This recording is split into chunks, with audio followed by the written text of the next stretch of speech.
서울 집값 폭등으로 집 없는 서울 시민은 말할 것도 없고 지방의 주택을 소유한 사람들도 상대적 박탈감이 매우 큽니다. 속으로 불만이 부글부글 끓고 있어요. 언제 폭발할지 알 수 없는 상황입니다. 정치 집단들은 책임을 떠넘기기에 급급하고 있어요. 자한당은 문재인 정부 들어서 서울 집값 폭등했으니까 문재인 정부 책임이다 이렇게 이야기를 하죠. 집권 여당인 민주당은 이명박 정부와 박근혜 정부에서 무분별하게 부동산 부양책을 시행을 했는데 그 효과가 뒤늦게 나타나는 거다. 자신들은 그 부양책 중에서 몇 개 취소했으니까 책임이 없다 이렇게 이야기를 합니다. 어느 누구도 책임을 지겠다는 자는 없습니다. 그래서 오늘 주제는 서울 집값 폭등 책임이 누구에게 얼마나 있는지를 밝히는 것입니다. 서울 집값 폭등의 최대 수혜자는 분명하죠. 강남에 주택을 가진 사람, 그리고 서울에 주택을 여러 채 소유한 다주택자들이에요. 그 숫자가 통계청의 2017년 주택 소유 통계를 보면 대략 한 70만 가구쯤 됩니다. 우리나라 전체 가구가 2천만 가구 되니까 한 3.5% 정도 되는 거예요. 나머지 96.5%의 상당수는 피해자다라고 할 수 있습니다. 민주주의라는 제도가 국민 다수가 어떤 정치 집단에게 권력을 줄지 이걸 선택하는 정치 제도잖아요. 그래서 피해를 본 압도적 국민들이 서울 집값 폭등에 책임 있는 정치 세력을 밝혀서 그 세력에게 표를 주지 않으면 그 정치 집단은 자연스레 퇴출될 겁니다. 그러면 권력을 받은 정치 집단이 다시는 압도적 국민 다수에게 피해가 가는 그런 불이한 정책, 부당한 정책을 시행을 하지 않겠죠. 이게 바로 민주주의의 장점인 것이죠. 그래서 저는 이 서울 집값 폭등 책임 어느 정치 집단에게 있는지를 밝히는 것이 매우 중요하다고 생각을 합니다. 책임 소재를 가리는 기준이 객관적이고 공정해야죠. 무엇보다도 팩트에 근거를 해야 되는데 그 팩트 중 하나가 집값 상승이죠. 서울 아파트 실거래가 지수를 보면 2008년부터 2012년 말까지 이명박 정부 5년간 서울 집값이 6% 하락했습니다. 박근혜 정부 4년간은 26% 급등을 했어요. 그리고 문재인 정부는 2년 남짓 됐는데 29%나 급등을 했어요. 더 많이 올랐습니다. 이 수치를 놓고 보면 박근혜 정부와 문재인 정부에게 서울 집값 폭등 책임이 크구나라는 사실을 금방 알 수 있죠. 이제 문제는 이명박 정부인데 집값이 6% 하락했어요. 그래서 이명박 정부가 책임이 없다라고 할 수는 없죠. 이명박 정부 5년 동안 부동산 부양책을 20회를 시행을 했다. 이건 다 알고 있는 사실이잖아요. 분기 바뀔 때마다 부양책을 내놓았으니까 집값 올리려고 몸부림쳤어요. 그런데도 집값이 하락한 것은 시장의 힘이죠. 시장의 힘이 아래쪽으로 매우 강력하게 작용을 했던 겁니다. 이명박 정부에서 시행한 부양책의 힘이 누적이 돼서 박근혜 정부 시기에 그 효과가 나타난 거지요. 부양책의 힘이 누적됐다 이게 굉장히 추상적인 표현이라서 그 근거가 뭐냐 이런 질문을 하실 분이 있을 것 같아요. 그 힘 중에서 가장 큰 것은 돈의 힘이죠. 소위 말하는 부동자금. 그 부동자금이 이명박 정부 5년간 급격히 증가를 했습니다.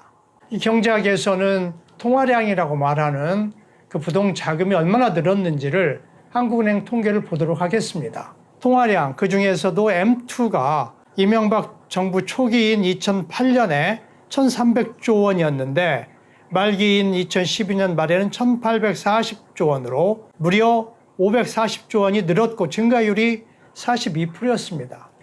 그런데 이명박 정부 시기의 경제 상황이 금융위기 직후였어요. 실물 경제의 성장이 거의 멈춘 상태였습니다. 실물 경제에서의 자금 수요가 대단히 미약했어요. 자산 시장도 화랑이 아니었기 때문에 자산 시장에서 필요한 자금 수요도 왕성하지가 않았어요. 그런데도 부동자금이 엄청나게 풀려서 시중에 대기 자금이 형성이 돼 있었던 겁니다. 언제 어디서 투기 불씨가 지펴지면 바로 공급될 연료가 엄청나게 비축이 된 상태였다라고 말할 수 있는 거죠. 서울 아파트 실거래가 지수 그래프를 자세히 보면 서울 집값이 본격 상승을 시작하는 지점이 눈에 들어옵니다. 2014년 8월입니다. 추경환이 부총리가 된 시점이에요. 이때부터 서울 집값이 본격적으로 급등을 시작을 합니다.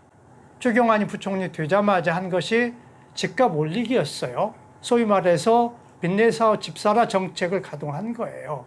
집값 올리겠다라는 것을 공언을 했어요. 그리고 행동도 취했어요. 두 가지 정책을 취한 거죠.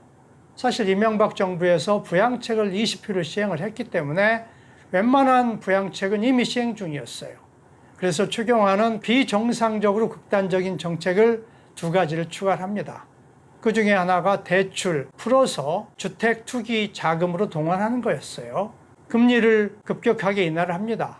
박근혜 초기에 2.75%였던 기준 금리를 급격하게 1.25%까지 인하를 해요. 이것뿐만이 아니라 은행 최고 경영진, 이 청와대가 임명권이 있잖아요. 이 최고 경영진에게 대출 마구마구 풀어서 주택시장 들어오게 하라고 합니다. 그래서 대출이 엄청난 속도로 증가를 합니다.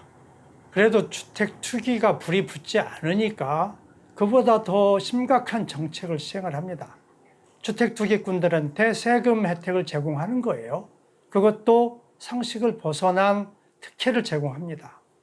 2014년 7월 8일 이 보도 자료입니다. 주택임대사업자 규제는 줄고 혜택은 늘어난다. 그 아래 보면 준공공임대주택 등록 시 조세 감면 금융 지원 대폭 확대하겠다라는 이야기가 나와요.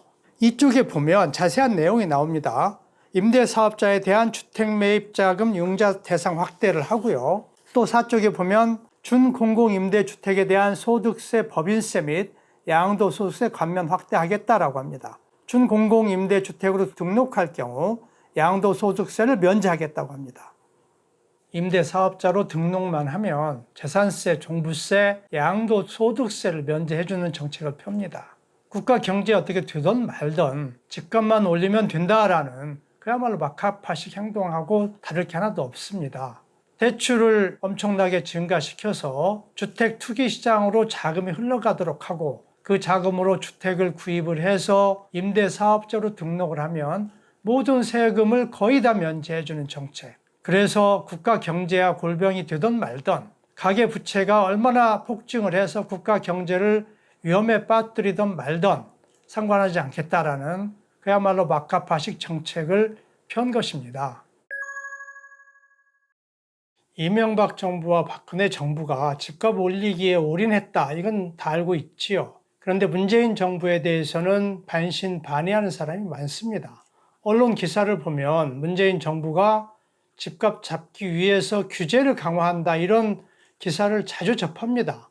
일부 전문가도 이런 주장을 하고 있어요. 그런데 왜 집값이 폭등을 했습니까? 말이 안 되잖아요.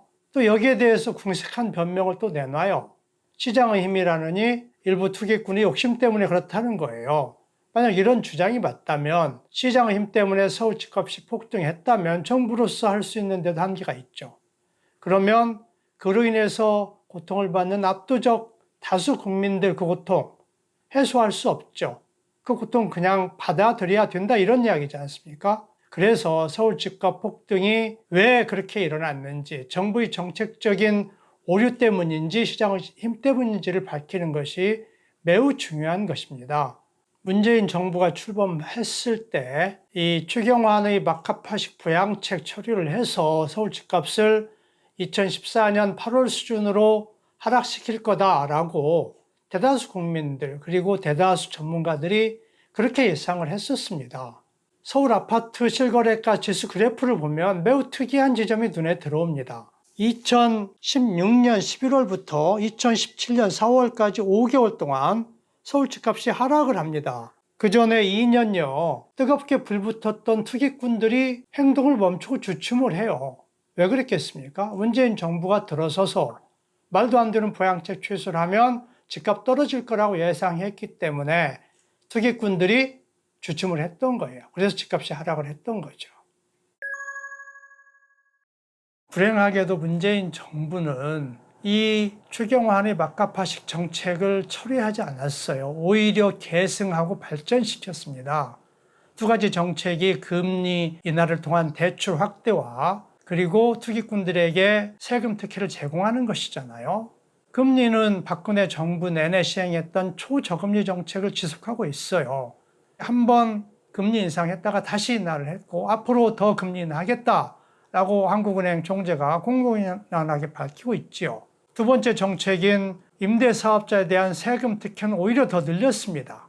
정부가 2017년 12월 13일 발표한 임대주택 등록 활성화 방안 3쪽을 보면 지방세 감면을 확대하고 임대소득세 감면 확대하고 양도세 감면도 확대한다고 되어 있어요.